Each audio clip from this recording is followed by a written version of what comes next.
नमस्कार मित्रों। आज हम सुनेंगे कर्मभूमि उपन्यास के दूसरे खंड का चौथा भाग। 3 महीने तक अमर ने किसी को खत न लिखा, कहीं बैठने की मोहलत ही न मिली। सकीना का हाल जानने के लिए हृदय तड़प तड़प कर रह जाता था। नैना की भी याद आ जाती थी, बेचारी रो रो कर मरी जाती होगी। बच्चे का हंसता हुआ फूल सा मुखड़ा याद आता रहता था, पर कहीं अपना पता ठिकाना हो तब तो खत लिखे। एक जगह रहना तो होता नहीं था। यहाँ आने के कई दिन बाद उसने 3 खत लिखे, सकीना, सलीम और नैना के नाम। सकीना का पत्र सलीम के लिफाफे में ही बंद कर दिया था। आज जवाब आ गए हैं, डाकिया अभी दे गया है। अमर गंगा तट पर एकांत में जाकर इन पत्रों को पढ़ रहा है। वह नहीं चाहता बीच में कोई बाधा हो। लड़के आ आकर पूछें, किसका खत है? नैना लिखती है, भला आपको इतने दिनों के बाद मेरी याद तो आई। मैं आपको इतना कठोर न समझती थी। आपके बिना इस घर में कैसे रहती हूँ, आप इसकी कल्पना भी नहीं कर सकते, क्योंकि आप हैं और मैं हूँ। 4.5 महीने और आपका एक पत्र नहीं, कुछ खबर भी नहीं। आंखों से कितना आंसू निकल गया कह नहीं सकती। रोने के सिवा आपने और काम ही क्या छोड़ा है? आपके बिना मेरा जीवन इतना सूना हो जाएगा, मुझे यह न मालूम था। आंखों से कितना आंसू निकल गया कह नहीं सकती। रोने के सिवा आपने और काम ही क्या छोड़ा है? आपके बिना मेरा जीवन कितना सूना हो जाएगा, मुझे यह मालूम न था। आपके इतने दिनों की चुप्पी का कारण मैं समझती हूँ, पर वह आपका भ्रम है भैया। आप मेरे भाई हैं, मेरे वीरन हैं। राजा हो तो मेरे भाई, रंक हो तो मेरे भाई। संसार आप पर हंसे, सारे देश में आपकी निंदा हो, पर आप मेरे भाई हैं। आप आज मुसलमान हो जाएं, ईसाई हो जाएं, तो क्या आप मेरे भाई न रहोगे? जो नाता भगवान ने जोड़ दिया है, क्या उसे आप तोड़ सकते हैं? इतना बलवान मैं आपको नहीं समझती। इससे भी प्यारा और कोई नाता संसार में है मैं नहीं समझती। माँ में केवल वात्सल्य है, बहन में क्या है नहीं कह सकती, पर वह वात्सल्य से कोमल अवश्य है। माँ अपराध का दंड भी देती है, बहन क्षमा का रूप है। भाई न्याय करे अन्याय करे, डांटे या प्यार करे, मान करे अपमान करे, बहन के पास क्षमा के सिवा और कुछ नहीं है। वह केवल उसके स्नेह की भूखी है। जब से आप गए हैं किताबों की ओर ताकने की भी इच्छा नहीं होती। रोना आता है, किसी काम में जी नहीं लगता। चरखा भी पड़ा मेरे नाम को रो रहा है। बस अगर कोई आनंद की वस्तु है तो वह मुन्नू है। वह मेरे गले का हार हो गया है, क्षण भर को भी नहीं छोड़ता। इस वक्त सो गया है, तब यह पत्र लिख सकी हूँ। नहीं, उसने चित्रलिपि में वह पत्र लिखा होता जिसको बड़े बड़े विद्वान भी नहीं समझ सकते। भाभी को उससे अब उतना स्नेह नहीं रहा। आपकी चर्चा वह कभी भूल कर भी नहीं करती। धर्म चर्चा और भक्ति से उन्हें विशेष प्रेम हो गया है। मुझसे भी बहुत कम बोलती हैं। रेणुका देवी उन्हें लेकर लखनऊ जाना चाहती थी, पर वह वहां नहीं गई। एक दिन उनकी गऊ का विवाह था। शहर के हजारों देवताओं का भोज हुआ, हम लोग भी गए थे। यहाँ के गौशाले के लिए उन्होंने 10,000 रुपए का दान दिया है। अब दादाजी का हाल सुनिए। वह आजकल एक ठाकुर द्वारा बनवा रहे हैं। जमीन तो पहले ही ले चुके थे, पत्थर जमा हो रहा है। ठाकुर द्वारे की बुनियाद रखने के लिए राजा साहब को निमंत्रण दे दिया जाएगा। न जाने क्यों दादा अब किसी पर क्रोध नहीं करते, यहाँ तक कि जोर से बोलते भी नहीं। दाल में नमक तेज हो जाने पर भी जो थाली पटक देते थे, अब चाहे कितना ही नमक पड़ जाए बोलते भी नहीं।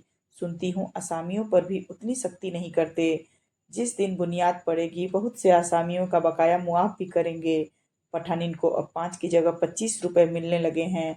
लिखने को तो बहुत सी बातें लिखूं, पर लिखूंगी नहीं। आप अगर यहाँ आए तो छिपकर आइएगा, क्योंकि लोग झल्लाए हुए हैं। हमारे घर में कोई नहीं आता जाता। दूसरा खत सलीम का है। मैंने तो समझा था तुम गंगा जी में डूब मरे और मैं तुम्हारे नाम को प्याज की मदद से 2-3 कतरे आंसू बहा दिए थे, और तुम्हारी रूह की नजात के लिए एक ब्राह्मण को एक कौड़ी खैरात भी कर दी थी। मगर यह मालूम करके रंज हुआ कि आप जिंदा हैं और मेरा मातम बेकार हुआ। आंसुओं का तो गम नहीं, आंखों को कुछ फायदा ही हुआ, मगर उस कौड़ी का जरूर गम है। भले आदमी कोई 5-5 महीने तक यूं खामोशी अख्तियार करता है। खैरियत यही है कि तुम यहाँ मौजूद नहीं हो। बड़े कौमी खादिम की दुम बने हो। जो आदमी अपने प्यारे दोस्तों से इतनी बेवफाई करे, वह कौम की खिदमत क्या खाक करेगा। खुदा की कसम रोज तुम्हारी याद आती थी। कॉलेज जाता हूँ, जी नहीं लगता। तुम्हारे साथ कॉलेज की रौनक चली गई। उधर अब्बा जान सिविल सर्विस की रट लगाकर बैठे हुए हैं और जान लिए लेते हैं। आखिर कभी आओगे भी या काले पानी की सजा भुगते रहोगे? कॉलेज के हाल साबिक दस्तूर है, वही ताश है, वही लेक्चरों से भागना, वही मैच है। हाँ, कॉन्वोकेशन का एड्रेस अच्छा रहा। वाइस चांसलर ने सादा जीवन जिंदगी पर जोर दिया। तुम होते तो उस एड्रेस का मजा उठाते। मुझे फीका मालूम होता था। सादा जीवन का सबक तो सब देते हैं, पर कोई नमूना बनकर नहीं दिखाता। यह तो अनगिनती लेक्चरार और प्रोफेसर हैं। क्या सब के सब सादा जिंदगी के नमूने हैं? वह तो लिविंग का स्टैंडर्ड ऊंचा कर रहे हैं, तो फिर लड़के भी क्यों न ऊंचा करें? क्यों न बहती गंगा में हाथ धोवें? वाइस चांसलर साहब मालूम नहीं सादगी का सबक अपने स्टाफ को क्यों नहीं देते? प्रोफेसर भाटिया के पास 30 जोड़े जूते हैं और बाज बाज 50 रुपए के हैं। खैर उनकी बात छोड़ो। प्रोफेसर चक्रवर्ती तो बड़े किफायतदार मशहूर हैं। जोरू न जाता अल्लाह मियाँ से नाता। फिर भी जानते हो कितने नौकर हैं उनके पास? कुल 12। तो भाई हम लोग तो नौजवान हैं, हमारे दिलों में नया शौक है, नए अरमान हैं। घर वालों से मांगेंगे, न देंगे तो लड़ेंगे, दोस्तों से कर्ज लेंगे, दुकानदारों की खुशामद करेंगे, मगर शान से रहेंगे जरूर। वह जहन्नम में जा रहे हैं तो हम भी जहन्नुम में जाएंगे, मगर उनके पीछे पीछे। सकीना का हाल भी कुछ सुनना चाहते हो? मामा को बीसों ही बार भेजा, कपड़े भेजे, रुपए भेजे, पर कोई चीज न ली। मामा कहती है दिन भर में एकाध चपाती खा ली तो खा ली, नहीं चुपचाप पड़ी रहती है। दादी से बोलचाल बंद है।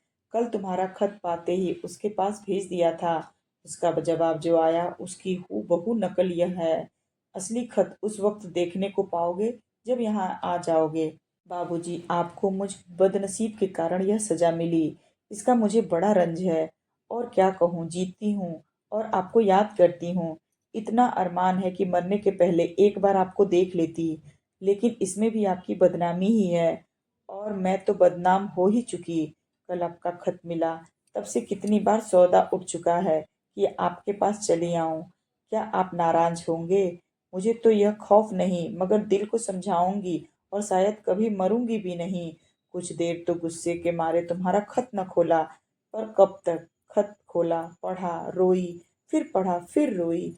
रोने में इतना मजा है कि जी नहीं भरता। अब इंतजार की तकलीफ नहीं झेली जाती। खुदा आपको सलामत रखे। देखा यह खत कितना दर्दनाक है। मेरी आंखों में बहुत कम आंसू आते हैं, लेकिन यह खत देखकर जब्त न रह सका। कितने खुशनसीब हो तुम। अमर ने सिर उठाया तो उसकी आंखों में नशा था।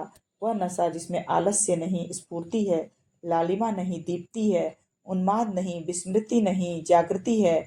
उसके मनोजगत में ऐसा भूकंप कभी न आया था। उसकी आत्मा कभी इतनी उदार, इतनी विशाल, इतनी प्रफुल्ल न थी। आंखों के सामने दो मूर्तियां खड़ी हो गईं। एक विलास में डूबी हुई, रत्नों से अलंकृत, गर्भ में चूर।